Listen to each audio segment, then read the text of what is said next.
অনুপ্রবেশকারী অভিযোগে বাংলাদেশি মহিলা গ্রেপ্তারি। এই ঘটনার নয়া মোড়। পানিহাটির ফ্ল্যাট থেকে অনুপ্রবেশকারী অভিযোগে বাংলাদেশি মহিলা গ্রেফতারি নয়া মোড়।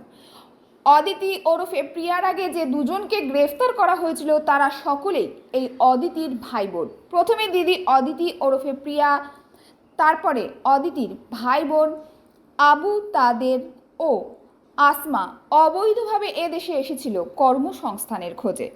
জেরায় তারা এই সমস্ত কথা স্বীকার করেছে বলে দাবি পুলিশের।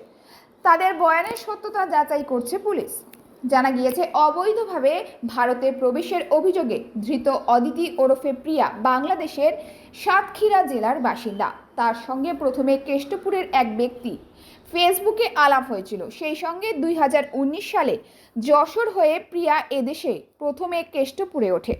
ওই ব্যক্তির সঙ্গে বিয়েও হয় প্রিয়ার। তারপরে পূর্ব মেদিনীপুর জেলার কাঁথিতে স্বামীর সঙ্গে বসবাস করতে শুরু করে প্রিয়া।